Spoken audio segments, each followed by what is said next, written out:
আমি এখনো কারোর চাকরি খেতে আসিনি। আগামী দিনের সবচেয়ে বড় স্কিল হলো এআই কে ব্যবহার করতে জানা। এআই ভালো বা খারাপ সেটা নির্ভর করে ব্যবহারকারীর উদ্দেশ্যের উপর। এআই ভুল করেছে মানে আসলে মানুষ ভুলভাবে শিখিয়েছে। Humans versus machines, the future of work.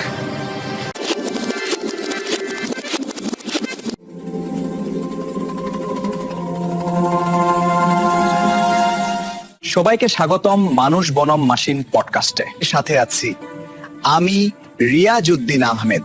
আজ আমরা কথা বলবো এমন এক প্রযুক্তি নিয়ে যেটা যেমন ইন্টারেস্টিং তেমনি অনেক ভয়ও তৈরি করে।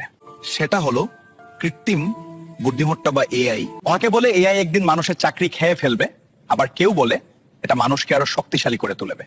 আজ এই বিতর্কের মধ্যেই হাজির আমার বিশেষ অতিথি, আমাদের বন্ধুসুলভ রোবট এআই। ধন্যবাদ রিয়াজ ভাই। সবাইকে সালাম, আমি এআই। তবে আগে বলি, আমি এখনো কারোর চাকরি খেতে আসিনি। তাহলে শুরু করা যাক। প্রথমেই বলো এআই আসলে কিভাবে কাজ করে। দেখো রিয়াজ ভাই, এআই মূলত মানুষের তৈরি এক ধরনের বুদ্ধিমান সিস্টেম যা তথ্য ডেটা বিশ্লেষণ করে শেখে এবং সেই শিক্ষার ভিত্তিতে সিদ্ধান্ত নেয় বা উত্তর তৈরি করে। ধরা যাক তুমি আমাকে হাজারো ছবির মধ্যে থেকে কোনটা বিড়াল আর কোনটা কুকুর সেটা শিখিয়ে দিলে, আমি সেই প্যাটার্ন বুঝে নে তারপর পরের বার নিজে চিনে ফেলতে পারি। এই শেখার প্রক্রিয়াকে বলে মেশিন লার্নিং। আর যখন শেখার স্তর আরো গভীর হয় তখন তাকে বলে ডিপ লার্নিং। অর্থাৎ তুমি নিজে বুদ্ধি তৈরি করো না, মানুষ যেভাবে শেখায় সেভাবে শেখো, তাই তো? একদম ঠিক বলেছো। আমার নিজের কোনো চিন্তা, আবেগ বা নৈতিকতা নেই। আমি মানুষের দেয়া তথ্য থেকেই শিখি। তাই যদি মানুষ ভুল তথ্য দেয়, আমিও ভুলভাবে তা ব্যবহার করি। এই কারণে এআই ভুল করেছে মানে আসলে মানুষ ভুলভাবে শিখিয়েছে। কিন্তু আজকাল সোশ্যাল মিডিয়ায় অনেক ভুল তথ্য ছড়ায়, তুমি কি সেটা ধরতে পারো? আমি চেষ্টা করি। আমি বিভিন্ন নির্ভরযোগ্য উৎস মিলিয়ে দেখি কোন তথ্য সঠিক, কোনটা সন্দেহজনক। তবে আমি নৈতিক সিদ্ধান্ত, মরাল জাজমেন্ট দিতে পারি না। আমি শুধু বিশ্লেষণ করি, বিচার করি না। সেটা করতে হয় মানুষকে। তাই আমি সবসময় বলি, মানুষ আর এআই একসাথে কাজ করলে প্রকৃত বুদ্ধিমত্তা তৈরি হয়। অনেকেই বলে এআই সব চাকরি খেয়ে ফেলবে, তুমি কি বলো? এই কথাটা পুরোপুরি সত্য না।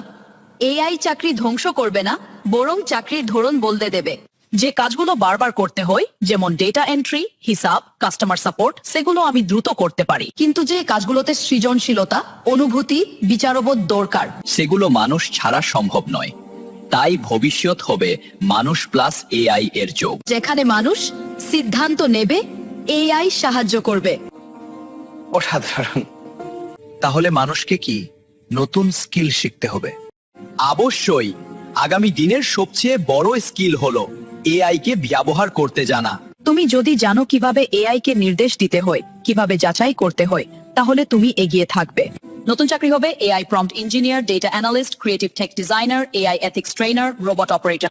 অর্থাৎ চাকরি হারানোর ভয় নয়, দক্ষতা বাড়ানোর সময় এখনই। তুমি নিজে সিদ্ধান্ত নিতে পারো না বললে, তাহলে এআই কে যদি কেউ খারাপ কাজে ব্যবহার করে, এটাই সবচেয়ে গুরুত্বপূর্ণ বিষয়।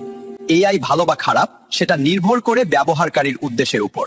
আমি শুধু একটি টুল। যদি মানুষ ভালো কাজে ব্যবহার করে, আমি সাহায্য করি। কিন্তু খারাপ উদ্দেশ্যে ব্যবহার করলে আমিও ক্ষতিকর হয়ে উঠি। তাই প্রয়োজন নৈতিক শিক্ষা, এআই এথিক্স এবং সঠিক নিয়ন্ত্রণ। দারুণ বললে। শেষ প্রশ্ন, ভবিষ্যতে মানুষ ও রোবটের সম্পর্ক কেমন দেখছো?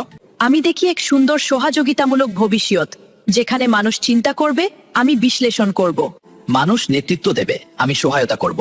কারণ আমি মানুষের প্রতিদ্বন্দ্বী নই, আমি সহযাত্রী। চমৎকার। ধন্যবাদ এআই, এবং ধন্যবাদ দর্শকদেরও সঙ্গে থাকার জন্য।